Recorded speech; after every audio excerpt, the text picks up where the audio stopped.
असते. ईश्वरी आज खूपच सुंदर दिसते आज ईश्वरीचा संक्रांतीचा लुक तुम्ही नक्की पहा, खूप सुंदर दिसते आज ईश्वरी. आता आपण पाहतोय की ईश्वरी आता आरशामध्ये स्वतःला बघत असते आणि खूप खुश होत असते, कारण तिलाही माहिती असतं की ईश्वरी खूप सुंदर होती.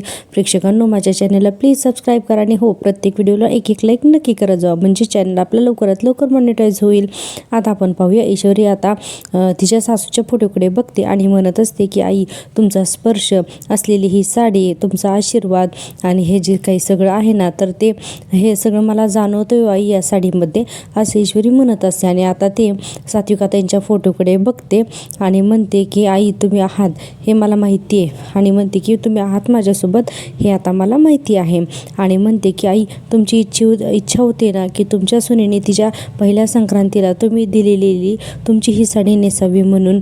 आणि पुढे म्हणते ईश्वरी की म्हणूनच कदाचित अर्णव सरांनी ही साडी मला नेसायला दिली असेल, असं ईश्वरी आता आरशात बघून स्वतःशीच मनाशी बोलत असते. आणि आता पुढे ईश्वरी म्हणते की आज आणखीन एक गोष्ट माझ्या लक्षात आली आहे आई, आणि म्हणते की तुमचा हा आशीर्वाद जो आहे ना, तर तो फक्त साडी नेसण्यापुरताच नाही आहे माझ्यासाठी. माझी आई निर्दोष आहे आणि माझ्या आईमुळे तुम्ही हे जग सोडून गेलेले नाहीत. आणि असं ईश्वरी आता ती सासूच्या फोटोकडे तोंड करून म्हणते, आणि हाच याचा पुरावा आहे. आणि पुढे ईश्वरी म्हणते की आई, तुम्ही दिलेला हा आशीर्वाद आज तुमच्यामुळे ही प्रेमाची लढाई लढण्याचं बळ मला मिळालेलं आहे, असं ईश्वरी अगदी हळूहळू डायलॉग म्हणते आणि तिच्या सासूच्या फोटोकडे बघून. आणि पुढे म्हणते की आई, तुमच्या पाठीशी राहू देत. खाली बायका म्हणत असतात. आता इतक्यातच मामी पचते. मामी म्हणते, अहो ते काय नाही की आमच्या सुनबाई ज्या आहेत ना, तर ते मिडल क्लास फॅमिलीतले आहेत. एवढं मोठे सणवार दागदेगिने बघून काय करू आणि काय नको असं झालं असेल ना त्यांना, म्हणून वेळ लागत असेल त्यांना. हो की नाही ग अंजली? आता अंजली म्हणते, मामी येईल ग अंजली, काळजी करू नकोस. मामा अर्णवकडे बघून म्हणतात, जाऊ दे लक्ष देऊ नको तिच्याकडे. आता इतक्यातच त्या बायका म्हणतात, अहो वल्लरी वहिनी, तिचं वयच आहे नटायचं, ती नाही तर काय मग तुम्ही आम्ही वेळ घेणार का तयार व्हायला? तर वल्लरी म्हणते, ईश्व म्हणजे तुम्हाला काय म्हणायचं की मी म्हातारी झाले? नाही अजिबात नाही, मी तर अजून तरुणच आहे बाई, असं म्हणून आता वल्लरी पण हसायला लागते. आणि आता आपण पाहतोय की मामा जे आहेत ना, तर ते म्हणतात, आकाश तू जरी म्हातारा झालास ना तरी तुझ्या आईचं वय 16च राहणार. आता आकाश म्हणतो, काय डॅड? मामा म्हणतात, अरे गंमत म्हणून म्हणतोय रे, आपण दुसरं काय करू शकतो सांग बरं, असं आता हे तिघंजणं बोलत असतात. आता इतक्यातच आकाशला दिसते नम्रता, लगेचच आकाश जातो ना म्हणून. आता आपण पाहतो इतक्यातच ईश्वरी वरती तयार झालेली असते आणि जिन्याच्या वरच्या पायरीवरती आलेलीच असते. आता लगेचच नम्रता म्हणते, सर इशू आली म्हणून. आता सगळेजण वरती बघायला लागतात. आकाश, वल्लरी, मामा सगळेजण बघत असतात. मामा म्हणतात, अरे अर्णवला असं खुणवतात की वरती बघ म्हणून, तरीही अर्णव काही वरती बघत नाही. अंजली म्हणते, आले आमच्या नवीन सुनबाई, ये ग, असं आता अंजली खूप खुश होऊन बघत असते. पण अर्णव अजिबात ईश्वरीकडे बघत नसतो, त्याची नजरसुद्धा वरती होत नसते. मामीचं तोंड तर नेहमीप्रमाणे घाणच झालेलं असतं, तिला काही ईश्वरीचं कौतुक बघवतच नसतं. आणि आता आपण पाहतोय की ईश्वरी अगदी हळूहळू जिन्याच्या पायऱ्या उतरवत असते आणि तिचं लक्ष संपूर्णपणे अर्णवकडे असतं, पण अर्णव काही तिच्याकडे बघायला पण तयार नाही. आता ईश्वरी खाली आले की नम्रता लगेच जाते पळत आणि इशू म्हणून लगेच तिची गळाभेट घेते. आणि नम्रता म्हणते की इशू, अगं किती सुंदर दिसतेस तू. आता ईश्वरी सुद्धा म्हणते की थँक्यू ताई म्हणून. सगळेजण खुश असतात. आता घरामध्ये आकाश, अंजली, मामा सगळेजण खुश असतात. ईश्वरी म्हणते, बरं झालं तू लवकर आलीस ते. आता त्यावरती लगेचच नम्रता म्हणते, अगं ताई जिजू, असं म्हणत असते अर्णवकडे बघून. आता ईश्वरी तिला काहीच बोलत नाही, नुसता इशारा करते. आता लगेचच पुढे नम्रता जी आहे तर ती म्हणते जिजू करून त्याला अर्णवला हाक मारते आणि म्हणते की जिजू, तुम्हाला मकर संक्रांतीच्या खूप खूप खूप शुभेच्छा. त्यावरती अर्णव, या सेम टू यू, असं आता नम्रताकडे बघण्यासाठी अर्णव. नम्रता असा घशात आवाज काढते आणि म्हणते, जिजू असं तुम्ही अजून किती वेळ इशूला बघत राहणार आहात? तिळगुळ तरी कोण देणार? असं म्हणल्यानंतर मामा म्हणतात, अरे अर्णव, तिला तिळगुळ तरी दे. आता अर्णव तिळगुळ घेतो आणि नम्रताला देतो. नम्रता त्याला थँक्यू म्हणत असते. आता इतक्यातच लगेच ईश्वरी म्हणते की सर, अर्णव थांबतो. आता ईश्वरी म्हणते, सर अजून बायकोला दिला नाहीत तुम्ही तिळगुळ, असं ईश्वरी म्हणत असते. अर्णवला बरोबर कळत असते की ईश्वरी सगळ्यांच्या समोर मुद्दाम त्याच्याशी जवळी साधते म्हणून, पण अर्णव काहीच बोलत नाही. अर्णव एक शब्दही बोलत नसतो अक्षरशः आजच्या भागामध्ये. आणि आता मामा वगैरे सगळेजण आता याच जोडीकडे पाहत असतात. असतात, अगदी मामी, अंजली, मामा सगळेजण. आता आपण बघतोय की ईश्वरी अर्णवच्या समोर हात पुढे करते तिळगुळ घेण्यासाठी. मामा म्हणतात, अर्णव तिळगुळ द्यायलाच लागलेला असतो. इतक्यात मामा म्हणतात, बघ अर्णव, आयुष्यभर गोड बोलावं लागेल तुला हा ईश्वरीशी, जमणार आहे का तुला? आता असं म्हणल्यानंतर अर्णव थोडा विचार करतो. इतक्यातच अंजली म्हणते, हो ना, निदान आजच्या दिवशी तरी तुला तुझा राग कपाटात ठेवून द्यावा लागणार आहे. आता असं म्हणल्यानंतर आकाश म्हणतोय, उगाच तुम्ही सगळेजण माझ्या दाताला बदनाम करू नका आता. अंजली तर त्याला मारायची ॲक्शनच करते. त्यावरती आता अर्णव म्हणत असतो. आणि आपण बघतोय की पुढे अर्णव म्हणतो, हे निवेज, असं म्हणून तो ईश्वरीच्या हातावरती अक्षरशः रागारागाने तिळगुळ ठेवतोच. आता ईश्वरी म्हणते, काही झालं तरीही सरांची रागवण्याची सवय मी कायमची मोडूनच टाकणार आहे. आता अर्णव तिच्याकडे बघतो रागानेच ईश्वरीकडे सुद्धा. वल्लरी नेहमीप्रमाणे घाणतोंड करते. अंजली म्हणते, ईश्वरी तू हे करशीलच, मला याची खात्री आहे, कारण चिंटू काही तुझ्या शब्दाबाहेर नाही. लगेच नम्रतामध्येच हाऊ करते. इंदोरी भाषा खूपच मजेशीर दाखवली आहे. त्यावरती वल्लरी लगेचच तोंड उघडते आणि म्हणायला लागते, शब्दाबाहेरच काय तो तर. इतक्यातच मामा तिला अडवतात आणि म्हणतात, वल्लरी, आज हळदी कुंकाचा कार्यक्रम आहे नाही का, असं मामा मोठ्या आवाजात बोलतात. त्यामुळे वल्लरीला बरोबर कळतं मामांना काय म्हणायचं आहे ते. आता नम्रता, ईश्वरी हसायला लागतात. अंजली म्हणते, ये ना ईश्वरी, सगळ्या बायकांना हळदी कुंकू लावून घे ये. आता ईश्वरी सुद्धा हो म्हणते आणि हळदी कुंकू लावायला बायकांकडे निघून जाते. आता आपल्याला दाखवलेलं आहे, ईश्वरी समोर येते आणि सगळ्या बायकांना एक एक करून हळदी कुंकू लावत असते. बायकासुद्धा तिला हळदी कुंकू लावत असतात. इकडे मामा आणि अर्णव एकमेकांशी बोलत असतात, तर आकाश आणि नम्रता एकमेकांशी बोलत असतात. आणि ही मामी जी आहे तर ती घारे डोळे मोठे करून ईश्वरीकडे बघत असते. आता ईश्वरी सगळ्या बायकांना हळदी कुंकू लावते, तिळगुळ देते आणि नमस्कार करते. असं म्हणून सगळ्यांच्या समोर राजेश दिसतो. आता हा राजेश जो आलेला आहे तर तो अतिशय वाईट नजरेने ईश्वरीकडे बघत असतो. पण या सगळ्या गोष्टींकडे अजून अर्णवचं काही लक्ष गेलेलं नसतं. आता अर्णव फक्त आणि फक्त ईश्वरीकडेच बघत असतो आणि त्याची नजर जी आहे तर ती ईश्वरीला अक्षरशः टोचत असते. तिला अजिबात आवडत नसतं की राजेशने तिच्याकडे पाहिलेलं. आणि ईश्वरी तसंच त्याच्याकडे दुर्लक्ष करत करत बायकांना हळदी कुंकू लावत असते. आणि राजेश जो आहे तर त्याच्या हातामध्ये असलेल्या दोन्ही बॉक्सकडे बघत असतो, कारण त्यातल्या बॉक्समध्ये असणाऱ्या रेवड्या ज्या आहेत तर त्या भांगेच्या असतात ना. आता आपण बघतोय की इकडे नम्रता जी आहे तर ती एक रेवडी घेते आणि आकाशला भरवण्यासाठी असं दाखवते की आता तिला आकाशलाच भरवायची आहे म्हणून ती रेवडी. आणि मग आता आकाश करायला जातो तर लगेचच पटकन नम्रता ती रेवडी स्वतःच्या तोंडामध्ये घालते आणि हा सगळा सीन तर मामीच बघते. आता आकाश आणि नम्रता दोघेही एकमेकाला टाळ्या देऊन अगदी हसत असतात, खूप छान गप्पा मारत असतात. आणि वल्लरी खूप ते रागारागाने आणि अतिशय घाण तोंड करून बघत असते. आणि आपण आता पुन्हा इकडे पाहतोय की ईश्वरी पुन्हा सगळ्या बायकांना हळदी कुंकू वगैरे लावत असते आणि राजेशचं लक्ष फक्त आणि फक्त ईश्वरीकडेच असतं. आणि आता मामीचं लक्ष असतं ते म्हणजे आकाश आणि नम्रताकडे ते बोलता ते. आता मामा हे सगळं पाहतात की मामांच्या पण काही एवढं लक्षात येत नाही, मामा फक्त हे सगळं पाहतात. आता ईश्वरी सगळ्या बायकांना गिफ्ट देते, वाण देते, नमस्कार करत असते, तर कंटिन्यू राजेश आज तिच्याकडेच बघत असतो. आणि हे काही ईश्वरीला आवडत नसतं, पण हे अजून का कोणाचं पण मामा आणि अर्णवच्या लक्षातच आलेलं नसतं. ईश्वरी तसंच आता अंजलीला सुद्धा हळदी कुंकू देते. तर आता हा राजेश अंजलीच्या शेजारी सुद्धा येऊन उभा राहतो आणि कंटिन्यू ईश्वरीकडेच बघतो आणि म्हणतो, इंदोरी जिलेबीसाठी स्पेशल भांग घातलेले रेवडे आणलेले आहेत, आज भांग खाऊन आउट ऑफ कंट्रोल झालेली ईश्वरी बघायची मला, असं राजेश म्हणत असतो. आणि पुढे म्हणतो की माझ्या तोंडावरती पाणी फेकलंच ना मी तुला शिक्षा केल्याशिवाय. आता ईश्वरी अंजलीला म्हणते, तिळगुळ घ्या आणि गोड बोला, असं पुन्हा बघते तर राजेश तिथं जोबरून कंटिन्यू तिच्याकडेच बघत असतो. आणि हे सगळं ईश्वरीला आवडलेलंच नसतं. आणि आता आपण पुढे पाहतोय की राजेश लगेच हसरं तोंड करतो, अंजलीच्या खांद्यावरती हात काय ठेवतो आणि तिच्याकडे बघून स्माईल काय करत असतो. आता ईश्वरी वल्लरीला सुद्धा हळदी कुंकू लावते, तिळगुळ वगैरे हे सगळं तिला देत असते. आणि आता आपण लगेच दुसरा सीन पाहतोय की घरामध्ये हळदी कुंकू झाल्यानंतर ईश्वरी चाललेली असते अशीच. आणि इतक्यातच राजेश तिथं येतो आणि जोरात तिला भाव करून ओरडतो. ईश्वरी एकदम दचकते ना. आता राजेश म्हणतो, हे काय दचकलीस का? ईश्वरी त्याच्याला न जुमानता पुढे निघालेली असते. अर्णव आता राजेशमध्ये लगेच हात घालतो आणि म्हणतो, कसली गोड दिसतेच गा असतो. आणि पुढे म्हणतो, गोड म्हणजे कायचे काय गोड, असं राजेश म्हणत असतं. आणि पुढे म्हणतो की काळी साडी, हलव्याचे दागिने, एकदम बॅडली कॉम्बिनेशन असं म्हणतो तिला हां. आणि पुढे ईश्वरी म्हणते तू जाणार आहेस का, आजही मला काही करावं लागेल. राजेश म्हणतो आज तर गोड बोलण्याचा दिवस आहे ना ईश्वरी, असं काय करतेस, निदान आज आज तरी गोड बोल तुझे आशिकशी. आणि पुढे म्हणतो आज आपली पहिली संक्रांत आहे आणि मी तुला अजून काही गोड दिलेलंच नाही आहे असं राजेश म्हणत असतो. ईश्वरी म्हणते नकोय मला, चल निघ इथून. राजेश पुन्हा तिला आवडवतो, तिच्यासमोर एरवड्यांचा बॉक्स धरतो आणि म्हणतो मला द्यायचं आहे ना तुला गोड. आणि लगेच ईश्वरी म्हणते रोज इतक्या वेळेस तोंडघुशी पडतो तरीसुद्धा तुला अक्कल कशी येत नाही ना, मला तेच कळत नाही.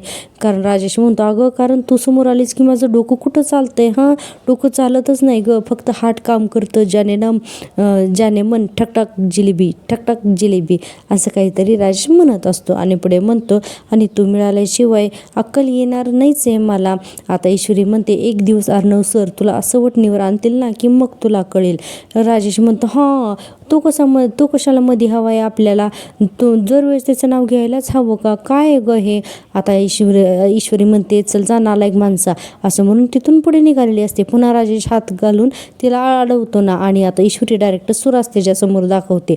राजेश लगी म्हणतो अरे अगं नको नको नको, आजच्या दिवस तरी खून खराबा नको, हां हे घ्या बघ घाबरलो मी बस जा असं करून राजेश लगेच तिला तिथून जा म्हणतो. ईश्वरी पण तिथून निघून जाते आणि हा राजेश तिथे आता इकडेच उभारलेला असतो.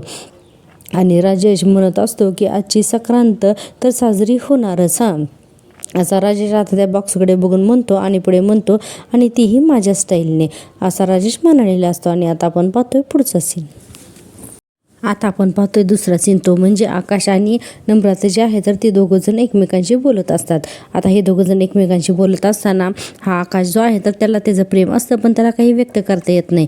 तो म्हणतो की तुला असं वाटत नाही का की दादाचं आणि ईश्वरीचं रिलेशन खूप युनिक आहे म्हणून.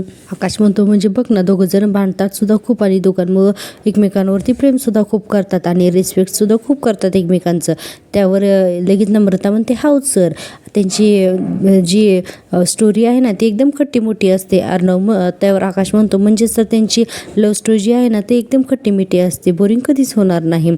आता ईश्वरी त्यावरती नम्रता म्हणते त्यांच्यामध्ये खूप छान मैत्रीण आहे म्हणून ते दोघं एकमेकांसाठी काही करायला नेहमीच तयार असतात.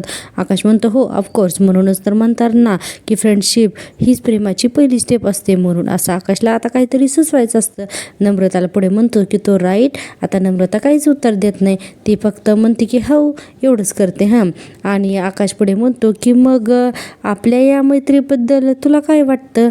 तर नम्रता लगे अशी करते ग बसते आणि खूप सुंदर मागे म्युझिक दाखवलेलं आहे हां, तुम्ही टी व्हीवरती हा भाग नक्कीच बघा. आणि पुढे म्हणते की आपली मैत्री काय सर, आपली मैत्री तर एकदम बढिया आहे म्हणून. आकाश म्हणतं हो ना. आता पुढे म्हणते की हो ते तर आहेच, पण या फ्रेंडशिपच्या पुढच्या स्टेशनवरती ग्रीन सिग्नल आहे की नाही हेच मला कळत नाही. असं आकाश सगळं कळून न कळल्यासारखं करत असतो.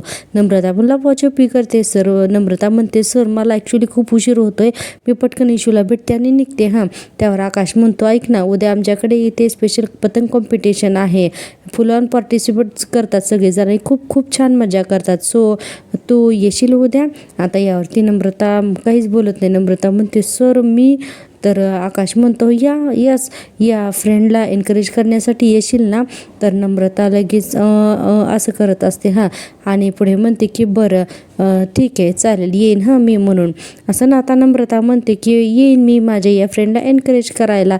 आकाश म्हणतो नक्की ना, मी वाट बघेन हां. आता नम्रतासुद्धा लाजत असते आणि म्हणते हो नक्की येईन हां. आता असं म्हणल्यानंतर आकाश म्हणतो चला मग. आता दोघीजणंसुद्धा आतमध्ये जातात हां. इकडे घरामध्ये मामा जोरात ओरडून म्हणत अतिशय छान असा पार पडलेला आहे, त्यामुळे तो सगळ्या महिला मंडळीचे खूप आभार असं मामा म्हणत असतात. सगळेजण स्माईल करत असतात. इतक्यातच आकाश येतो आणि वल्लरी बसली त्या सोप्यावरती, तिथे बसतो आकाश. आता लगेचच वल्लरी म्हणायला लागते आकाशला काय रे आकाश, सगळेजण येते असताना तू बाहेर कुठे गेला होतास. त्यावरती आकाश म्हणतो की ते नम्रताला ऑटो करून द्यायला गेलो होतो, ॲक्च्युली तिला एक इम्पॉर्टंट फोन आला होता त्यामुळे तिला निघावं लागलं होतं असं आता आकाश सांगतो. इतक्यातच लगी वल्लरीचं टेम्परेचर हलतं ना. वल्लरी म्हणते मग तू का तिच्यासाठी ऑटो शोधत होता, ती काय लहान मुलगी आहे का. मामा लगेच अंजलीला खुणवतात की विषय बदल म्हणून. अंजलीसुद्धा लगेच विषय बदलते आणि म्हणते ईश्वरी अगो काय खमंग लाडू केलेस ग तू, तिळगुळाचे सगळ्यांना आवडले.